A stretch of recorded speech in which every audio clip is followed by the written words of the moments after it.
Oke, selamat ketemu lagi kawan-kawan di channel IKMM ULM Lambung Mangkurat Banjarmasin. Hari ini kita kedatangan tamu yang sangat luar biasa. Sebagai narasumber kita tentang data digital dan digital forensik. Ah, dalam kesempatan ini kami ucapkan terima kasih dulu kepada narasumber yang bersedia untuk berbagi dengan kawan-kawan. Tanpa berbasa-basi, saya kenalkan dulu narasumber yang akan menemani saya di sore hari ini adalah Dr. Haji Muhammad Saukani, STSH, MCS, MKOM.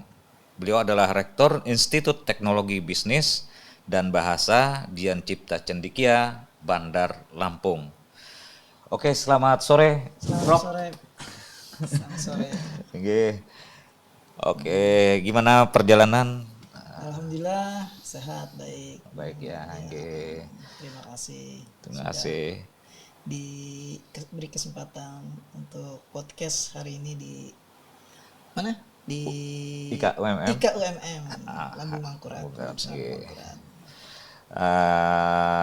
sebagaimana tadi disampaikan, Bapak dari Bandar Lampung, Pak ya. Iya, Bandar Boleh, Lampung. Pak, cerita dulu, Pak, tentang Bandar Iya, iya, Lampung Bandar dan Lampung. Nah, ini perjalanan historinya mungkin panjang ya, mungkin Oke. sedikit spill sedikit ya Pak. Nggih, nggih. Saya ini orang daerah juga sebenarnya, orang Banjarmasin. Dulunya memang pernah jadi dosen di Banjarmasin, terus hijrah di Jakarta sekitar 5 tahun yang lalu ya. Ngajar sempat di Universitas Mercu Buana. Nah, berapa tahun di Mercu Buana, terus entah apa ya perjalanan tuh lalu diberikan amanah di Bandar Lampung untuk menjadi rektor di Institut Teknologi Bisnis dan Bahasa di Bandar Lampung. Wah, ya luar biasa. Iya, Wah, ini artinya anak daerah yang nasional sudah, Pak ya, iya, alhamdulillah. memasuki wilayah nasional. Nggih. Ini Pak, terkait dengan apa tema kita hari ini, kebetulan adalah membahas masalah data digital. Iya. Kemudian apa juga digital forensik ini ya. Ini memang bagi sebagian orang awam di luar sana ya, eh, ada ketidakpedulian sebenarnya kan, atau ketidaktahuan dari masyarakat itu apa sih pentingnya data digital, kemudian bagaimana cara melindungi data digital mereka, kemudian bagaimana mereka mendapatkan informasi tentang digital yang disalahgunakan oleh orang lain, eh, terutama milik-milik mereka ya, Iya, yang mungkin dimiliki oleh sebuah perusahaan ya kan, mungkin kita sebagai customer memberikan informasi kepada perusahaan, mungkin juga data dari perusahaan itu sendiri ya sebagai karyawan ya. Nah, mungkin bisa Bapak jelaskan, Pak, data digital dan forensik digital forensik itu apa sih sebenarnya? Kalau kita berbicara data berarti terkait informasi ya, informasi entah itu data pribadi seperti nama, umur, tanggal lahir dan sebagainya. Nah, kalau bicara digital berarti data itu diolah dalam bentuk digital ya. Nah, itu bisa dalam bentuk file teks ya, video, suara dan sebagainya. Nah, kalau berbicara terkait digital forensik itu berarti merupakan salah satu cabang ilmu forensik, ilmu forensik yang digunakan untuk melakukan identifikasi, pengumpulan data, investigasi, di mana data yang dilakukan dari tahapan tersebut adalah data yang berupa data digital, sehingga disebut data digital forensik. Nah, seperti itu. Nah, saat ini banyak sekali kasus-kasus data penyelewengan data berbasis digital. Salah satu contohnya misalnya melakukan manipulasi data terkait data keuangan, baik itu lewat email, lewat sistem informasi akuntansi dan sebagainya, itu berupa data-data digital. Nah, Nah, data-data digital itu bisa dimanipulasi. Nah, bisa diedit ya. Seandainya data digital itu dalam bentuk Excel, nah lebih mudah diedit, atau PDF pun masih bisa diedit. Bahkan data digital dalam bentuk image pun bisa diedit. Nah, tinggal bagaimana sih mengetahui data itu bisa dilakukan perubahan oleh si pelaku. Nah, itu dilakukanlah forensik namanya, diidentifikasi dan sebagainya dengan cara-cara ahli forensik, misal pakai tools dan sebagainya. Oke. Oh, berarti apakah bisa disamakan data yang dimaksud dengan data digital ini seperti penggunaan nominal, kemudian ordinal, kemudian skala-skala yang itu Pak, apakah seperti itu yang dimaksud dengan data digital yang harus kita jaga itu? Nah, data yang disebutkan ordinal itu kan jenis data tadi, jenis data. Tapi data digital ini, yang masuk data digital ini, data diolah dalam bentuk digital. Dalam bentuk Mungkin digitalnya ya. sebelum adanya teknologi informasi, data itu kan diolah dan bentuk manual di atas kertas ya, pakai mesin tik dan sebagainya. Nah, sekarang data itu diolah di komputer, nah disimpan dalam bentuk file. Nah, file itu disebut data digital. Nah, file itu bisa dalam bentuk dokumen, bisa disimpan dalam bentuk gambar. Nah, itu sudah berbasis digital semuanya. Oh ya, jadi bisa dikatakan sebagai data manual yang di-image-kan ke dalam sistem Pak ya. Berarti disimpan ke dalam sistem, Ya, kemudian disimpan oleh perusahaan di dalam perusahaan. ya. Oke ya. Ini sangat-sangat menarik Pak. Jadi bagaimana digital forensik itu bisa membantu mengungkap kejahatan di dalam dunia cyber Pak? Oh, digital forensik itu bisa mengungkap kejahatan dalam dunia cyber. Itu ada beberapa langkah yang dilakukan biasanya. Pertama, tentunya ada objeknya dulu ya Pak, objek datanya. Nah, data itu diolah di perangkat yang mana? Apakah gadget, HP, atau laptop? Nah, tentunya perangkat ini harus disita dulu kan, disita oleh penyidik. Nah, karena untuk melakukan identifikasi, investigasi itu harus legal, Pak. Tidak boleh kita menyusup. Nah, itu artinya barang bukti nanti bisa dikatakan tidak sah ya Pak. Nah, itu nanti tahapannya ada akuisisi data, data dianalisis, kemudian nanti dokumentasi dan pelaporan. Nah, dari proses tersebut nanti menghasilkan, oh ini data ini apakah terbukti dimanipulasi atau data ini digunakan untuk hal-hal yang negatif gitu. Negatif ya. Oke. Sangat menarik ya. Artinya data itu bagi kita seorang pribadi adalah sebuah rahasia pribadi ya, yang sebenarnya tidak bisa diungkapkan keluar sana Pak ya. Iya, betul. Tapi mungkin atas permintaan informasi yang dibutuhkan sebuah perusahaan, sebuah layanan dari sebuah perusahaan memaksa karyawan dan memaksa pelanggan untuk memberikan informasinya seperti itu ya Pak ya. Iya. Nggih. Terkait dengan proses-proses tadi pemberian data kepada pihak ketiga. Saya bisa sebut pihak ketiga Pak ya.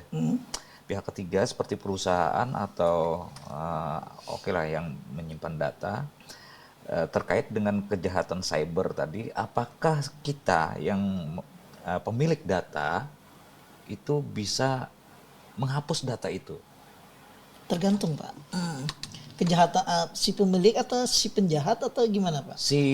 Baik itu mungkin dari sudut pemilik ulun. Pemilik, Nah, mungkin ulun ada request ke Pian misalnya, bisakah data ulun dihapus? Boleh data. Boleh ya. Tapi data misalnya ya kita mungkin data apa dulu nih ya. Nah, kalau data kependudukan mungkin tidak bisa dihapus ya, karena itu bukan historis.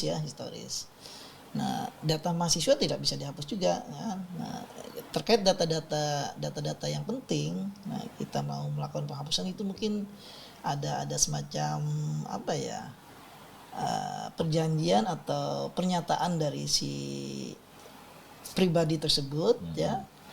Kenapa data tersebut dihapus? Jadi si pemilik data juga jadi ada semacam ada semacam kehati-hatian juga. Nah, kemudian juga terkait data pribadi ini, diberlakukannya undang-undang data pribadi, maka baik itu perusahaan, perbankan atau perguruan tinggi, mestinya ketika mengolah data pribadi baik itu mahasiswa, data customer, itu harus hati-hati, tidak bisa menginformasikan data itu sembarang orang. Nah, makanya di pom-pom pernyataan itu kan ada disclaimer duluan bahwa data ini boleh disebarkan, batasannya seperti apa. Oh, data ini bisa diinikan ketika ada dilakukannya penyidikan dan sebagainya. Tapi kalau data itu hanya diminta oleh seseorang yang tidak ada kepentingan, itu tidak bisa, Pak. Oh, jadi bisa kami yang orang awam berarti bisa memahaminya sebagai kalau data itu adalah misalnya data dalam bentuk informasi yang hanya untuk dikonsumsi saya sendiri, kemungkinan otorisasinya bisa saya lakukan sendiri. Oh, itu tidak jadi masalah, Pak. Ya, artinya ulun bisa hapus sendiri ya. Bisa hapus sendiri. Kemudian kalau data itu data pribadi saya yang saya kasihkan kepada pihak kedua atau pihak ketiga, tadi memang bisa dihapus ya Pak ya? Bisa dihapus, bisa dihapus dengan otorisasi mungkin ya? Artinya ada kesepakatan di si punya data dan si pemilik data. Si pemilik data, oke, siap. Memang menarik masalah data-data karena sekarang ini lagi rame-ramenya orang banyak hilang data, ya kan? Ada pencurian data dan lain-lain yang mungkin sifatnya privasi akhirnya terbuka menjadi konsumsi umum. Ya. Di tengah maraknya kebocoran data yang saat ini yang sudah saya sampaikan tadi, sebenarnya strategi paling efektif yang bisa diterapkan baik itu perusahaan ataupun individu ya. Baik itu individu saya sebagai pemilik data atau itu perusahaan untuk melindungi data saya dan data mereka. Gimana itu strategi yang paling efektifnya seperti apa sih? Tentunya strateginya terkait keamanan data. Keamanan data, tempat kita menyimpan data tuh di mana gitu. Nah, misalnya bisa data itu disimpan di server yang mana, yang tentunya kita harus mengetahui spesifikasi server tersebut, baik itu otorisasinya, security-nya, inskripsi datanya, terus backup datanya. Nah, dengan adanya beberapa variabel syarat tersebut, tentunya data tersebut bisa data kita tersebut bisa dikategorikan aman, Mbak. Nah, jadi ketika data ditaruh di server, tentunya data tersebut juga harus ada backup data. Ketika data di server itu down atau data terhapus di server, jadi backup data itu ada. Itu salah satu cara mengamankan data. Nah, data juga harus ada inskripsi data. Inskripsi data itu agar data itu tidak bisa terlacak oleh pengguna. Jadi ada algoritma tertentu yang untuk menginskripsi data agar data itu tidak bisa terbaca oleh pengguna lain. Misalnya tag seperti ini ya, tag panjang itu bisa diinskripsi sehingga walaupun dibuka maka tidak bisa dibaca karena mungkin file atau data tersebut di dalamnya itu mempunyai pesan-pesan privasi yang orang lain tidak boleh mengetahui. Nah, sehingga data tersebut harus diinskripsi. Itu salah satu cara mengamankan data tertentu baik itu di perusahaan, di instansi manapun. Kemudian terkait dengan keamanan data lagi adalah terkait dengan security-nya, keamanan jaringannya. Nah, keamanan jaringan agar data tersebut tidak bisa dibobol, entah itu dari firewall, terkait antivirus dan sebagainya. Seperti itu cara mengamankan data yang ada di data sebuah perusahaan atau instansi. Mungkin begini Pak, mungkin bagi kita yang orang awam ya, ini mungkin ulun mewakili orang-orang awam di luar sana.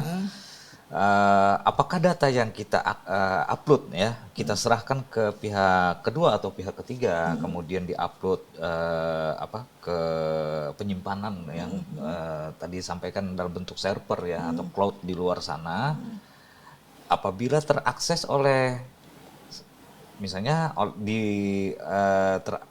terakses oleh server yang lain, apakah pada saat data tadi ya, data yang ulun upload itu sendiri secara pribadi ulun upload sendiri di luar sana, apakah bisa saya hapus atau masih tetap ada?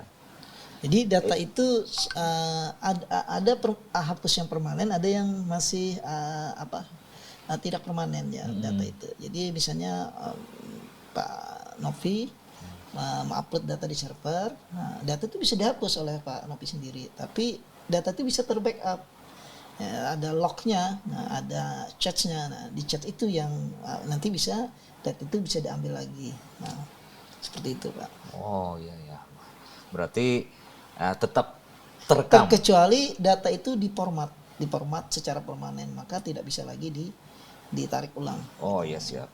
Artinya di format habis. Ya. Jadi itu pun format itu ada yang masih bisa di unformat. Di unformat bisa ada software tertentu yang contohnya tiramisu ya. Itu ketika hard disk diformat masih bisa diambil beberapa file, masih bisa dimanfaatkan. Ada yang langsung hilang, tapi ada bisa juga yang bisa di recovery ulang. Seperti itu. Ya. Artinya apa yang kita upload di luar sana pada dasarnya masih bisa dihapus. Masih bisa. Tentu bisa dihapus. Tapi masih ada historinya tercatat di dalam sistem, Pak ya. Iya. Itu ada lognya, Pak, ada charge-nya lagi ya kan, ada log, ada charge namanya kan. Histori perjalanan ketika mengupload, ketika membuka dan sebagainya itu ada. Sistem itu. Oke, siap. Pertanyaan selanjutnya Pak, tata kelola seperti apa yang bisa diterapkan perusahaan dalam mengamankan data karyawan dan pelanggan agar tidak disalahgunakan oleh pihak-pihak yang tidak bertanggung jawab? Nah, ini bicara tata kelola ya. Nah, tata kelola yang seperti apa yang diinginkan? Tentunya jika terkait tata kelola, tentunya tadi sama seperti yang pertanyaan di awal tadi, bagaimana mengamankan data ya. Nah, ketika data itu data manual, tentunya ada rak-rak ya di kantor itu ya, filingnya. Filingnya kan. Nah, tapi kalau bicara data digital, tentunya kan kita bicara data di server, peletakan data di server. Nah, itu servernya apakah kita punya sendiri apa kita menyewa. Kalau kita servernya nyewa secara cloud, tentunya kita harus membaca spesifikasi server tersebut, kan ada penawaran-penawaran.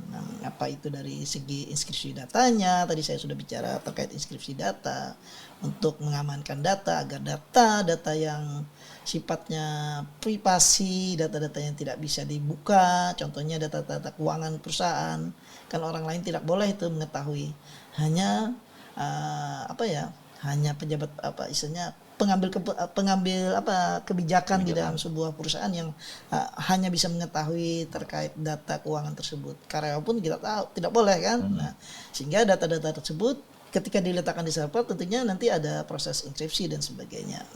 Tidak ujuk-ujuk misalnya orang bisa download. Nah, download walaupun bisa dibuka nggak bisa lagi gitu kan. Tag-nya tuh kacau gitu kan karena terinskripsi. Nah, itu ada teknologi inskripsi namanya untuk mengamankan data. Kemudian juga bicara jaringan server, tentunya lalu lintas data juga harus ada security-nya, keamanan jaringannya. Kemudian juga bisa terhindar dari malware, virus. Jadi server itu dipasang antivirus dan sebagainya. Kemudian juga ada backup data tadi. Nah, itu salah satu disebut dengan tata kelola data ya, tata kelola data, bagaimana data itu bisa tersimpan dengan baik. Nah, seperti itu. Jadi bisa disimpan secara mandiri, Pak ya? Iya, bisa. Bisa diserahkan kepada pihak kedua atau pihak ketiga ya? Iya. Untuk masalah pihak kedua dan pihak ketiga, Pak, ini kan masalah data ya.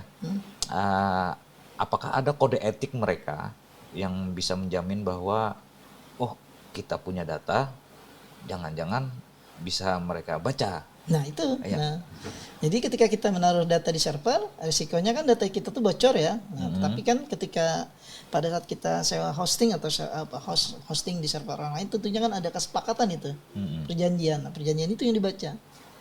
Nah, perjanjian-perjanjian. Nah, walaupun perjanjian-perjanjian itu kita sepakati kan tidak apa istilahnya tidak tidak mungkin data itu pasti apa ada suatu kepentingan itu bisa bocor juga kan. Nah, itu apa kekurangan-kekurangan data yang ditaruh di server orang lain. Contoh misalnya pada zaman Covid ya. Covid data apa? Data aplikasi apa kemarin tuh Covid tuh? Yang kesehatan itu. Mendata orang-orang Covid ketika mau berangkat ke luar daerah kan. Data itu kan ditaruh di Singapura ya. Oh iya. Iya, data itu kan bocor jadinya. Nah, walaupun ada perjanjian-perjanjian terkait penggunaan data meletakkan data di server orang lain, tapi resikonya apakah orang lain itu bisa kita jamin 100% menjaga data kita.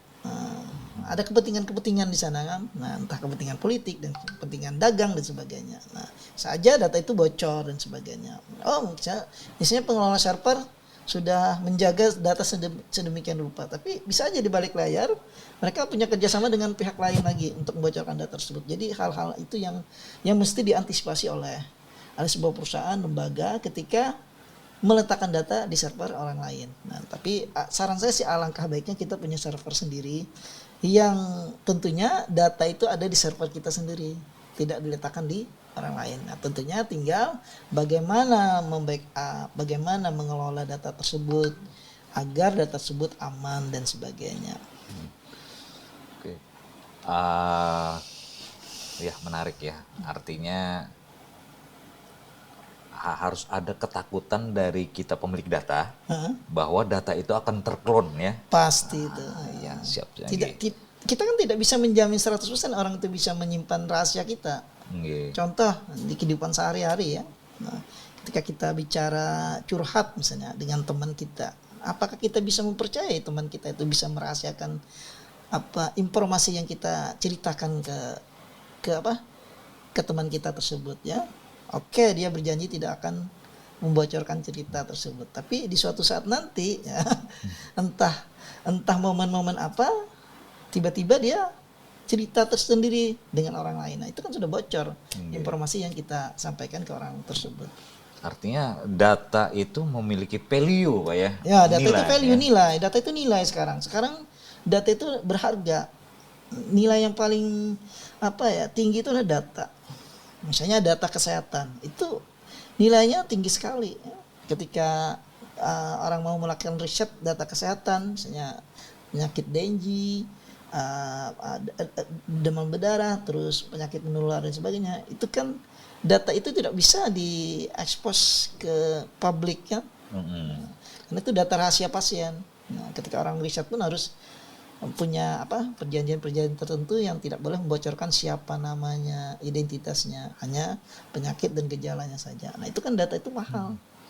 Nah, ketika data itu menyebar ke orang tertentu, tentunya dengan detail bisa melakukan entah apa yang bisa dimanfaatkan dari data tersebut. Misalnya data perbankan, orang tahu KTP dan sebagainya, nomor telepon, nomor rekening.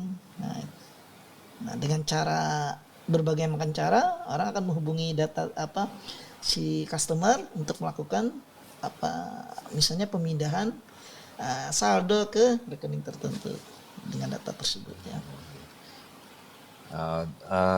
Memang dilema Pak ya. Dilema. Artinya kita yang punya data menyerahkan data sebagaimana yang diargumentasikan tadi bahwa bisa jadi teman kita membocorkan data apa yang sudah kita sampaikan kepada dia, ya kan? Tidak ada jaminan seperti itu ya. Sebenarnya motif mereka sendiri untuk mengambil data itu, terutama data mungkin walau ya data secara spesifik atau secara umum, ada orang yang bersedia untuk membeli data itu, Pak. Kan Ada. kita orang awam ini kan bingung, kok data dibeli itu ya. Tujuan dan motifnya sebenarnya menurut Bapak apa itu, Pak? Oke. Mungkin Jadi kami yang motif ini kan tergantung si pelaku kan. Nah, jadi data itu bisa dimanfaatkan untuk misalnya menawarkan produk kan gitu ya. Nah, ketika kita data perbankan kita bocor misalnya, atau ketika kita data kita bocor ya, misalnya data nama, alamat, nomor HP aja dah.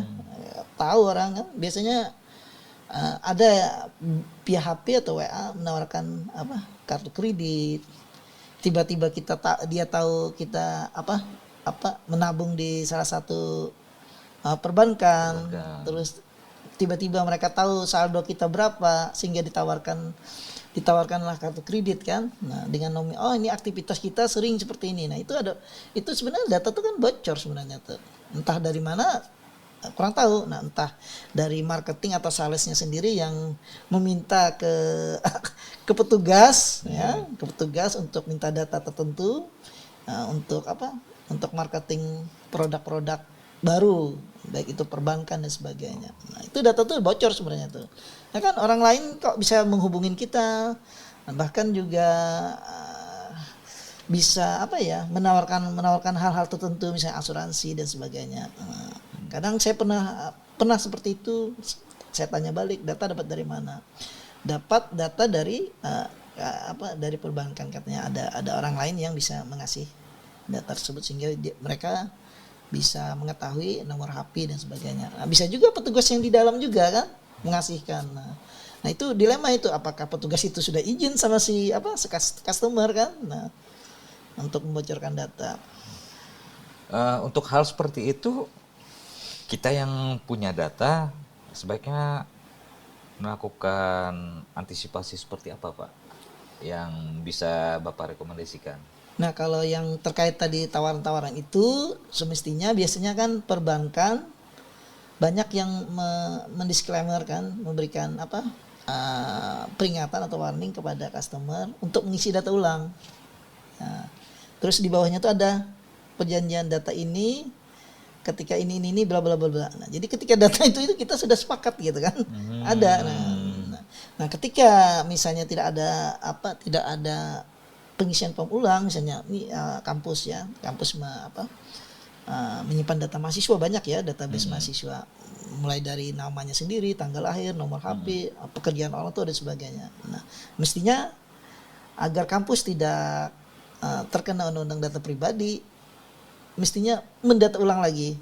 Nah, dengan catatan di bawahnya itu bahwa data ini misalnya ketika ada bocor tidak bertanggung jawab dan sebagainya. Seperti itu, banyak disclaimer duluan. Jadi ketika sepakat dengan perjanjian itu, maka si perusahaan atau lembaga tidak bertanggung jawab terhadap data tersebut. Oke, artinya kita sendiri menyetujui ketika contoh ketika data proses kita kredit ya, tanda tangan kreditnya, mana kita tahu kan pasal-pasalnya nggak kita baca itu, kita harus yang penting cair tanda tangan. Setelah baru sadar proses sama, baru ini isinya memberatkan kan gitu ya. Sering kita juga jumpai ya pada saat pengisian pom-pom di aplikasi-aplikasi yang di internet ya kan, Agre, biasa Agre. Iya, sejauh tidak kan ada pilihan-pilihan di situ kan, bahwa ini Anda sudah sepakat dengan data ini disimpan, ini kan sebenarnya kita setuju. Nah, menyimpan tanpa kita sadari bahwa kita menyerahkan data kita. Oke. Nah, jadi mungkin kawan-kawan yang menyimak pembicaraan hari ini perlu digarisbawahi bahwa tanpa sadar dan dalam keadaan sadar sebenarnya kita sudah memberikan informasi itu kepada pihak kedua dan pihak ketiga. Bukan begitu, Pak? Iya, betul. Oke, kita lanjutkan. Sejauh mana, Pak, batasan hukum dan etika dalam mengakses serta menggunakan data seseorang ini sebagai bukti? Terutama dalam dalam etika dalam dunia digital forensik. tentunya untuk mengakses data itu kan kalau kita bicara hukum berarti ada aturan yang harus kita jaga ya. Kita tidak boleh sembarangan mengakses data orang lain.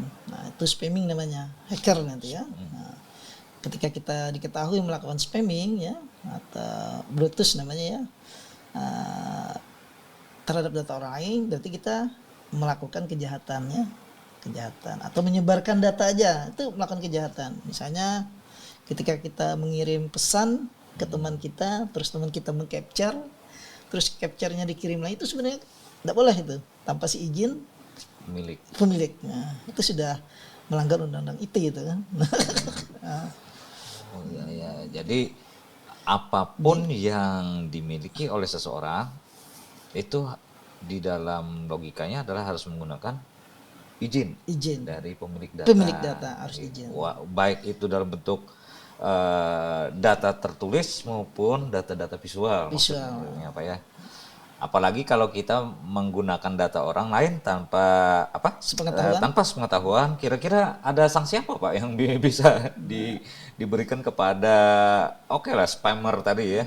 Kalau data itu digunakan untuk disebarkan untuk misalnya untuk hal-hal yang melanggar hukum, maka kita bisa melaporkan kan, itu kena undang-undang ITE kan, undang-undang transaksi elektronik.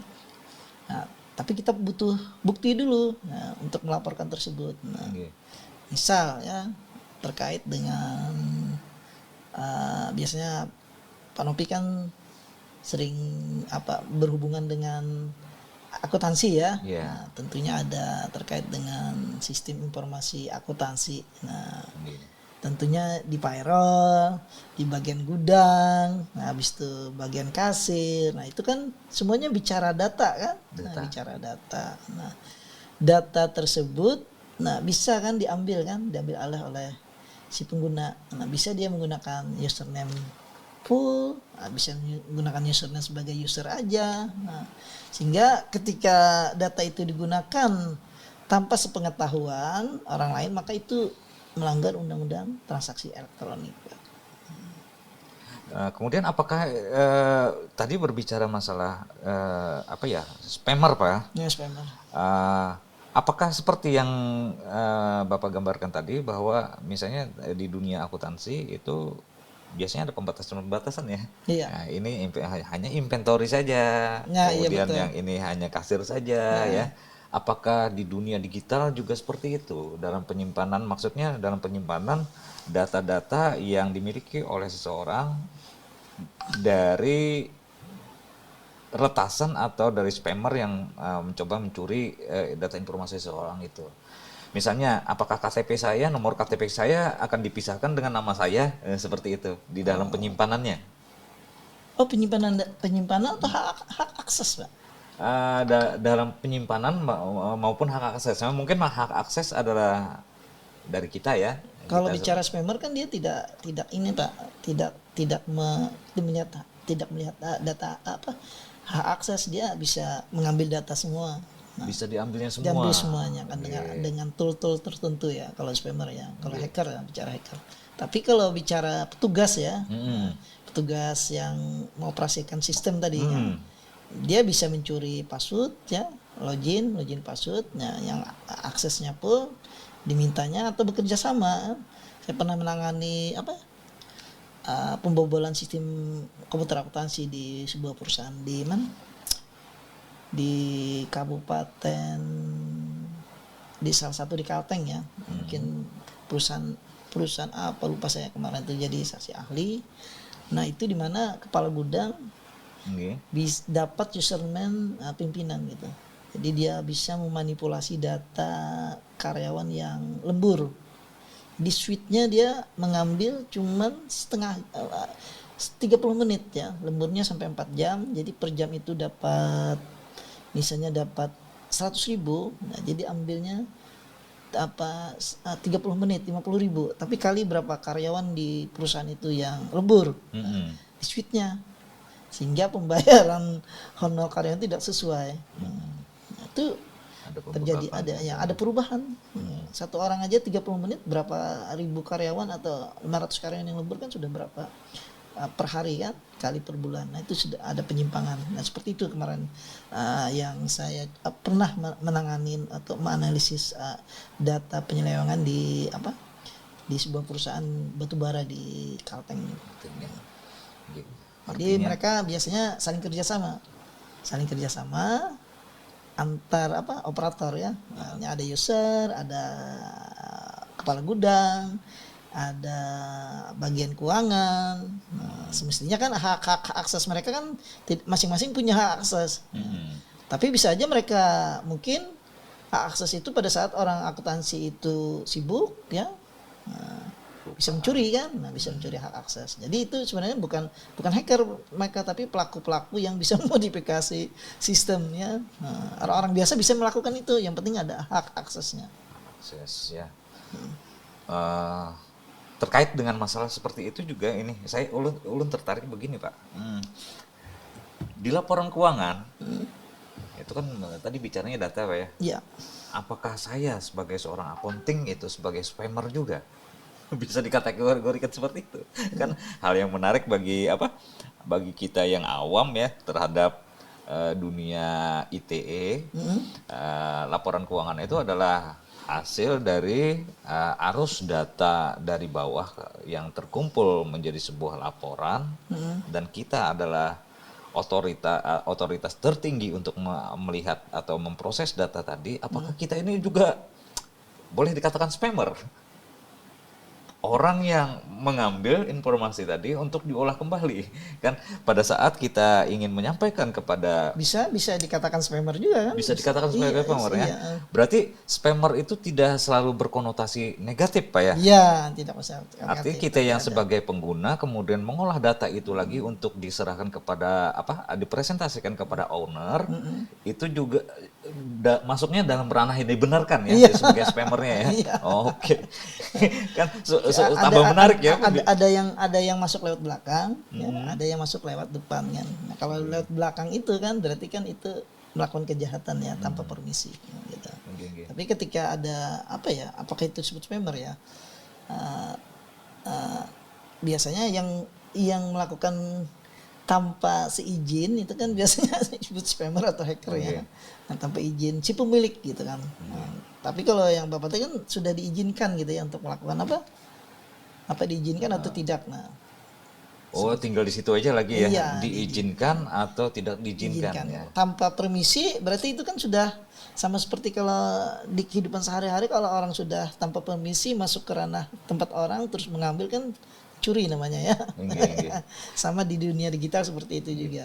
Berarti kalau ulun tarik ke arah manajemen, kalau di luar job description dan petunjuk pelaksanaan dan petunjuk teknisnya, berarti orang tadi adalah spammer ya? Bukan. Spammer itu kan untuk kata-kata di dunia forensik hacker gitu ya. Iya. Jadi bukan begitu ya. Iya. Kalau asumsi yang tapi apa bisa diterapkan saya nggak tahu di dunia. Tapi itu kan penamaan di dunia digital ya. Orang yang menerobos tanpa permisi kan bisa dikatakan spammer kan. Atau hacker dan sebagainya. Istilahnya kalau di dalam manajemen berarti itu adalah dibatasi dengan otoritas Pak ya. Berarti otoritas, mereka yang mendapatkan otoritas itu tidak menjadi bagian dari bahasa spammer tadi ya, orang-orang yang tidak diizinkan untuk mendapatkan data. Tapi pada dasarnya kita biasanya ini secara awamnya Pak, kita yang pada level manajerial di tingkat tinggi ya. Artinya data yang mengalir ke kita itu kan tidak terbatas Pak. Iya betul. Artinya pintu akses dari data itu terbuka semua. Nah, ada kecenderungan dari kita ingin menggali data itu jauh lebih dalam dan lebih dalam. Misalnya ada kesalahan-kesalahan di dalam di dalam proses inventory misalnya kan, ada pembelian yang tidak dilakukan, kemudian dilakukanlah olah data dari seorang yang memiliki otoritas di level atas memasuki sistem mereka, Iya, iya. akses mereka, mengakses apa yang ditugaskan atau dibeban kerjakan kepada mereka, kemudian kita masuki, apakah itu juga boleh dikatakan spam? Karena hak saya adalah untuk menerima laporan akhir, bukan untuk menerobos masuk ke dalam sistem yang mereka kerjakan. Iya, iya. Nah, itu perlu apa ya? Belum bisa dikatakan spam ya? Kayaknya Level akses mungkin ya, iya, bisa jadi iya, Pak ya, seperti hak itu ya. akses ya, Hak hak akses akses ya. ya. Tapi kategorinya bukan spam ya Pak ya. Bukan spam. Kalau spam itu kan tanpa permisi kan Tanpa dia. permisi ya. Walaupun saya orang perusahaan, kemudian mengakses data itu tanpa pengetahuan yang bersangkutan, Hmm. apakah seperti itu Pak? Misalnya Pian adalah orang gudang, tapi saya karena memiliki level supervisor bisa menembus akses data kemanapun, kemudian ulun bisa masuk ke Kalau bagian pekerjaan Pian. supervisor kan tentunya kan aksesnya bisa semua. Oke. Bukan spam nanti dia. Ya, karena levelnya tinggi dia bisa mengakses semua, melihat, bisa memonitoring ya, bisa memonitoring semua kegiatan bawahan kan, tapi dia tidak bisa mengedit kan itu ya. Nah, kalau dia melakukan perubahan maka dia dikatakan melakukan kejahatan kan. Kejahatan. Iya. Apalagi lognya kecatat ya. Iya. Lognya kan ada ketika misalnya Pak Nopi masuk ke login aplikasi itu kan atas nama Pak Nopi kan, name-nya apa gitu kan. Nah, mungkin name orang lain. Berarti nanti mau lo menggunakan name orang lain ya otomatis yang dicurigai tersangka kan orang tersebut. Gitu. Nah, artinya semua yang diberikan pada level tertentu yang memiliki hak untuk otoritas ke arah situ memang belum tidak dikatakan spammer ya, Iya, walaupun tanpa pengetahuan yang memiliki bidang itu ya. Iya, iya. Karena kan bukan merusak ya. Oke, Bukan siap. merusak, bukan mengambil data untuk kepentingan pribadi, untuk kejahatan kan. Bisa jadi itu informasi untuk tambahan iya. informasi Pak ya Iya, dalam sistem pelaporan. Iya, pelaporan. Ya. Oke, tambah menarik ini ya. Tanpa terasa waktu, ini ada pertanyaan lagi Pak ini. Ini kan saat ini AI sangat berperan dalam kehidupan kita. Apalagi nanti ke depannya ya, apalagi kan nantinya kalau AI itu sudah ada suntikan perasaan, suntikan istilahnya sifat dan karakter dimasukkan ke dalam sana, akan lebih berbahaya lagi menurut ulun ya. Nah, terkait dengan kemajuan AI dan enkripsi data ini, apakah digital forensik akan semakin mudah menurut Pian atau justru semakin tambah sulit dalam mengungkap kejahatan-kejahatan digital yang akan terjadi saat ini atau yang di masa depan? Iya. Jadi ada seperti dua sisi mata uang ya. AI ini tentunya nanti akan membantu untuk menginvestigasi kejadian-kejadian terkait kasus-kasus digital ya. Di mana tool-toolsnya bisa dimanfaatkan seperti inskripsi dan sebagainya untuk melacak dan sebagainya. Tetapi di sisi lain juga AI ini juga mempersulit. Nah, karena tentunya si penjahat juga menggunakan AI untuk melakukan kejahatannya agar tidak bisa terlacak. Jadi dia melakukan teknologi artificial intelligence untuk melakukan kejahatan digital dengan AI. Nah, tentunya dengan AI tentunya analisis kejahatan itu semakin kompleks ya. Makin kompleks. Dan orang digital forensik juga terbantu juga, jadi ada dua sisi mata uang. Terbantukan juga mengalami kesulitan ketika melakukan investigasi atau menganalisis semua data-data digital yang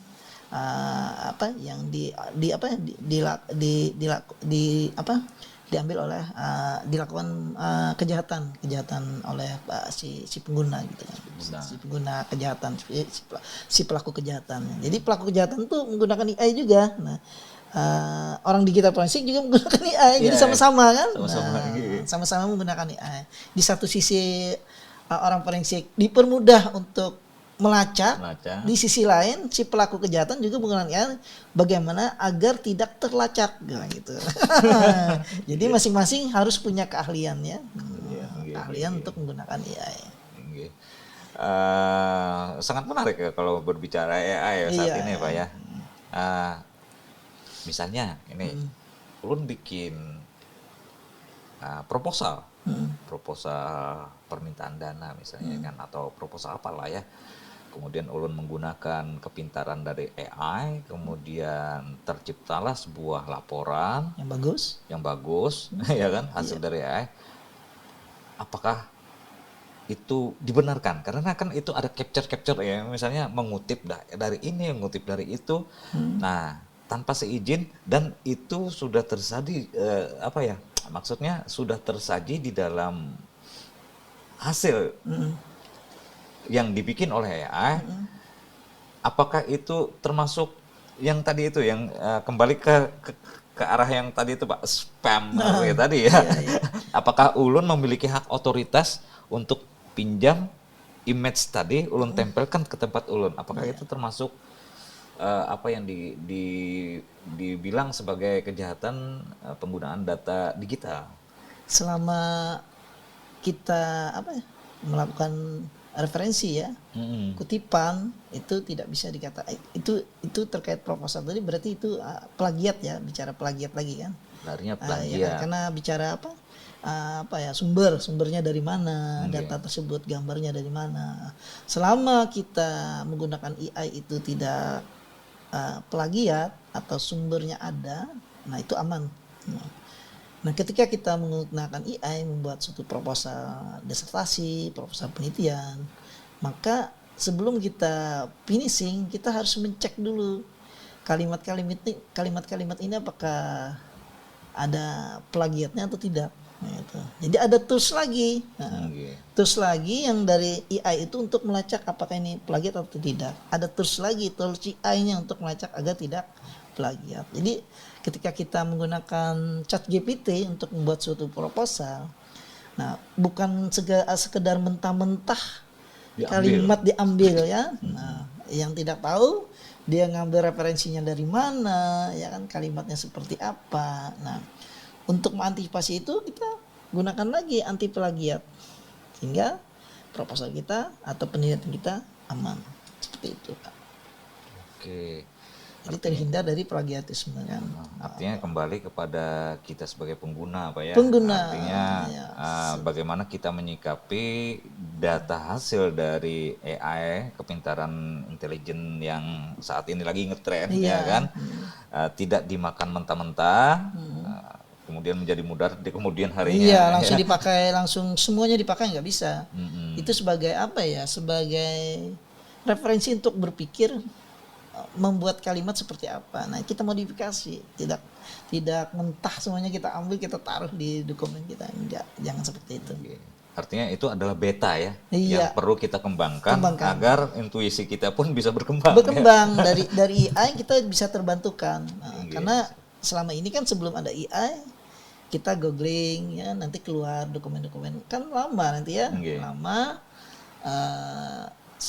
Tentunya kita merangkai kata tuh jadi lambat juga. Nah, dengan AI tentunya kita bisa merangkai kata sedemikian baiknya, tapi kita juga harus tidak satu paragraf kita ambil kita taruh, nggak, harus kita modifikasi lagi.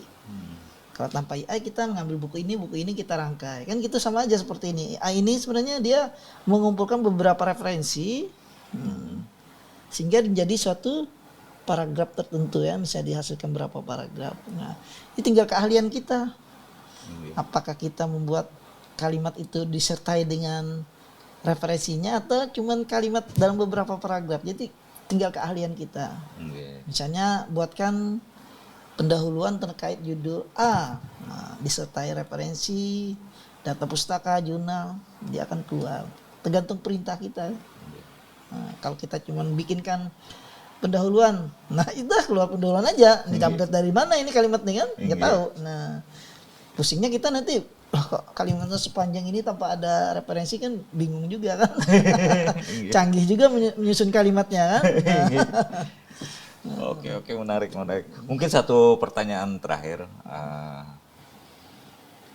Prof. Eh, dengan AI ini, kita sebenarnya dirugikan dalam hal penggunaan daya pikir, atau justru kita ini terbantukan, walaupun ada kemerosotan dalam daya pikir. Iya. Menurut Bapak, dari sudut pandang Bapak gimana itu Pak, menyikapi AI ini, negatifnya lebih dominan daripada positifnya atau gimana ya? Jadi seperti apa, dua mata uang tadi kan, ada sisi baiknya, ada sisi Buruknya ya. ya. Oh, Seperti yang Pak Nopi sampaikan tadi, AI ini mungkin akan apa ya, membuat orang malas jadinya untuk apa, berpikir, menganalisis setajam apapun dari referensi manual ya. Kadang apa, ketajaman tuh jadi berkurang ya kan. Iya. Jadi malas, ngapain merisum semuanya, tinggal ketik keluar kan gitu ya. Nah, sisi baiknya kita lebih cepat bekerja ya. Lebih cepat bekerja, terus menghasilkan dokumen-dokumen yang bagus gitu, sisi baiknya. Nah, seperti itu. Kemudian juga ada kemudahan-kemudahan yang ditawarkan di AI. Nah, jadi pertama kita jangan mengambil kalimat sepenuhnya dari situ ya, agar kita tidak dikatakan plagiat. Nah, dulu misalnya ya, tanpa AI kita membaca jurnal internasional itu bisa 1 minggu menganalisis kan, yang mana ini temuannya, yang mana ini kan metodologinya seperti apa, ini orang menghasilkan apa. 1 minggu kita baca kan, kita translate dulu. Kalau yang nggak pintar bahasa Inggris kan translate dulu, menyesuaikan nih kalimatnya benar tidaknya kan. Nah, kalau yang sudah bisa bahasa Inggris mungkin tinggal baca aja. Nah, tapi dengan AI kita download kita upload jurnalnya, kita perintahkan keluar sudah 1 paragraf. Ini hasilnya, permasalahannya apa, temuannya apa, kesimpulan hasilnya apa, udah sekejap gitu. Jadi ada sisi Langsung ya. ada sisi baiknya, ada sisi buruknya. Instan ya. Iya, karena semua itu kan apa yang diciptakan tuh tidak semuanya sempurna ya. Tergantung mitigasi risiko namanya kan. Mungkin terakhir Ulun, bukan sebuah pertanyaan, mungkin lebih kepada sebuah imajinasi aja. Iya. Apakah nanti AI ini memiliki perasaan pada saat saya tanya, Anda kebanyakan tanya kepada saya? Bisa jadi seperti itu ya? Bisa Sudah, jadi ya? Sudah. Ya? Iya kan ada rasanya sudah dalam bentuk robot yang punya sifat seperti manusia. Ada filmnya. AI itu arahnya ke sana nanti. Bahkan pun nanti AI itu merambah ke dunia medis. Dokter tidak perlu datang lagi, pakai gadget kan, robotnya ada yang menangani pasien, tinggal diperintahkan mau seperti apa, pasang info sendiri pakai robot jarak jauh kan. Nanti kedepannya seperti itu nanti kan. Tergabung dengan CNC ya? Iya. Wah, langsung ngerjain itu ya. Iya, luar biasa. Kedepannya pasti ke sana kan. Iya. Mobil aja kan sudah menggunakan AI, nyetir sendiri Ya, ya. dulunya nggak ada orangnya, hantu ya. Iya, sekarang sudah jalan sendiri kan. Grab jalan sendiri ya. Pasti ke sana arahnya. Iya. Saya sampai teringat kata anak saya, Pak, mobilnya ada hantunya, sekarang berteman sama hantu manusia, ya kan? Kan mobil jalan sendiri, nggak ada supirnya. Nggak ada supirnya. Dulu kalau nggak ada supirnya, jangankan nggak ada, itu becak lewat nggak ada yang mengayuh, sudah lari orang. Sekarang malah dicari-cari. Oke, ini sangat pembicaraan sore hari ini sangat menarik ya, masalah data digital dan forensik data digital. Oke, terima kasih banyak Pak Dr. Haji Muhammad Sokani, ST, SH, MCS, MKom. Saya ulang kembali bahwa beliau adalah Rektor Institut Teknologi Bisnis dan Bahasa Dian Cipta Cendekia di Bandar Lampung. Ada sebuah kehormatan bagi kami IKMM ULM Banjarmasin, Kalimantan Selatan, mendapat kunjungan, kesempatan bertemu dengan Pak Rektor, dan diberi kesempatan untuk membahas data digital dan digital forensik, berbagi dengan kawan-kawan sekalian, baik itu yang sudah alumni, masih dalam proses belajar, kemudian sebagai informasi untuk masyarakat umum lainnya yang awam di luar sana, yang ingin mengetahui apa sih data digital, digital forensik, dan lain-lainnya. Oke, terima kasih banyak. Terima kasih banyak Pak Novi. Pak Semoga Dokter. bisa berkunjung lagi ke sini ya. Oke, nanti kita jadwalkan lagi. Iya, jadwalkan. Oke, terima kasih. Ya. Sebelum saya akhiri pertemuan hari ini, mari kita Pak, itu ada tagline Oke, kita iya. bersama. Iya. Nanti kalau let's collaborate, kita sama-sama in harmony. In harmony Pak, ya. Oke, kawan-kawan MMWLM, let's collaborate in In harmony. harmony ya. Ya. Oke, selamat sore. Kita Selamat ketemu sore, lagi ya. pada kesempatan yang akan datang. Selamat sore.